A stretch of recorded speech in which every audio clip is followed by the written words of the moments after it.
Assalamualaikum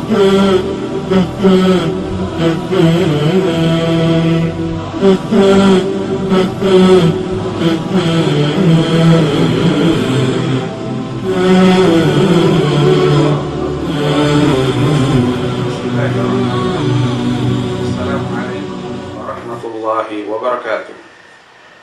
Alhamdulillah alladzi nahmaduhu wa nasta'inuhu wa nastaghfiruh wa na'udzu billahi min shururi anfusina wa min sayyiati a'malina.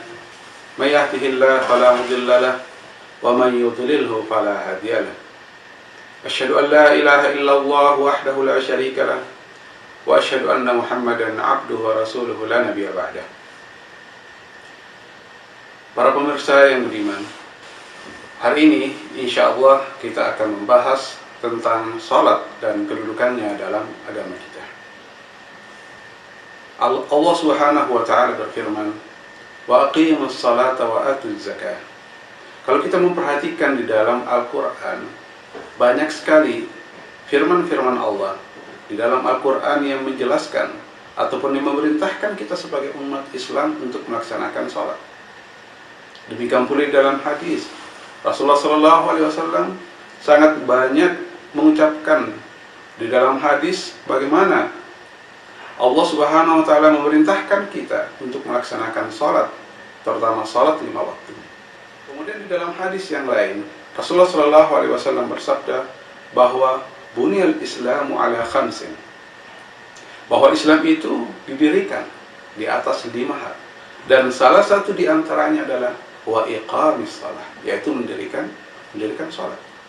Oleh karena itulah maka kita sebagai seorang muslim berusaha bagaimana supaya kita bisa memaksimalkan kewajiban kita kepada Allah Subhanahu wa taala, dan salah satu di antaranya adalah kewajiban kita untuk melaksanakan salat 5 waktu. Ya. Karena salat 5 waktu ini bukan hanya sekedar kewajiban yang diwajibkan oleh Allah Subhanahu wa taala dan diwajibkan oleh Rasulnya, tapi lebih daripada itu banyak hikmah dan banyak urgensi yang kita bisa dapatkan di balik kewajiban salat tersebut.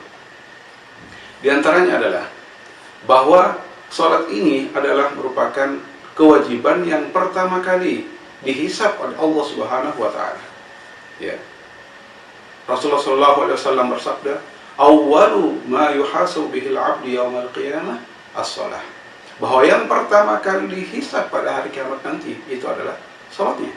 Idza salahat salaha sa'iru amali wa idza fasadat fasadat sa'iru amali. Kalau salatnya ini baik, maka insya Allah seluruh amalan-amalannya yang lain juga akan baik. Tapi kalau salat ini jelek, maka seluruh amalan-amalan yang lain juga akan berpengaruh menjadi jelek juga. Dan ini bisa secara logika bisa dimengerti bahwa kalau sholat saja ya seseorang tidak memperhatikan, bagaimana dia memperhatikan kewajiban-kewajiban yang lain? Maka kalau sholat saja jelek, maka tentu amalan yang lain juga akan jelek. Tetapi sebaliknya, ketika dia memperhatikan sholat yang merupakan kewajiban yang paling utama dalam agama, maka tentu saja kewajiban-kewajiban yang lebih rendah daripada sholat tentu akan lebih diperhatikan. Oleh karena itulah, maka kita tentu tidak ingin apabila seluruh amalan-amalan kita menjadi jelek. Maka kalau ingin supaya amalan yang lain juga ikut mendapatkan pengaruh dari kebaikan, maka maka kita seharusnya memperhatikan mengenai sholat ini. Kita berusaha memperhatikan apakah kita sudah melaksanakan sholat yang tepat pada waktunya? Sudahkah kita melaksanakan sholat secara berjamaah? Maka insya Allah kalau kita melakukan sholat dengan baik dan benar dan dilakukan secara berjamaah, maka insya Allah amalan-amalan lain juga akan diterima dengan baik oleh Allah Subhanahu wa taala. Ya. Selain itu, ya, sholat ini juga adalah merupakan perkara yang paling utama di dalam agama kita. Karena Rasulullah SAW bersabda, "Ra'sul amr al-Islam, wa amuduhu as-salah." Bahwa perkara yang paling utama di dalam agama kita itu adalah Islam, kemudian tiangnya itu adalah salat kita. Juga dipertegas dalam hadis Rasulullah SAW yang mengatakan bahwa As-salatu imaduddin. Salat itu adalah tiang agama. Ya, as-salatu imaduddin. Bahwa salat itu adalah merupakan tiang agama. Faman tarakaha faqad hadama ad-din. Dan siapa yang meninggalkan salat, maka ia telah menghancurkan agama itu. Ya, kita juga tahu bahwa Islam, antara Islam dengan agama lain, perbedaannya itu adalah salat. Karena Rasulullah sendiri mengatakan apa? Al-ahdul ladzi bainana wa bainahumus shalah. Faman taraka faqad kafar. Ya, perbedaan antara kita orang Islam dengan mereka orang-orang kafir itu adalah salat. Maka siapa yang meninggalkan salat, maka dia sudah dianggap menghancurkan agama ini. Oleh karena itu kita berusaha bagaimana supaya kita bisa melaksanakan salat tersebut.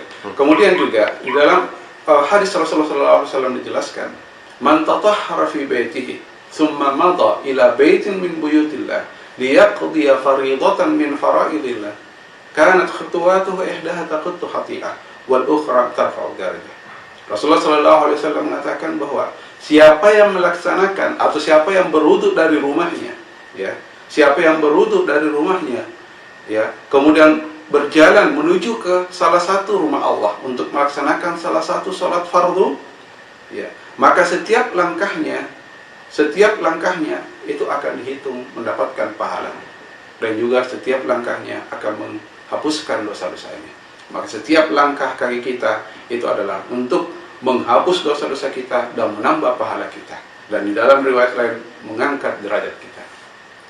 Maka semakin jauh masjid dari rumah kita, ini sebenarnya adalah merupakan kesempatan bagi kita untuk investasi pahala. Semakin jauh, semakin banyak pahala yang kita bisa dapatkan, dan semakin banyak dosa kita yang dihapuskan oleh Allah, dan semakin tinggi derajat yang kita bisa dapatkan. Jadi tunggu apa lagi? Mari kita bersama-sama untuk senantiasa melaksanakan segala kewajiban-kewajiban Allah, karena kewajiban-kewajiban itu kita dibalik dari kewajiban itu, maka insya Allah kita akan mendapatkan banyak pahala. Demikian, wa jazakumullahu khair.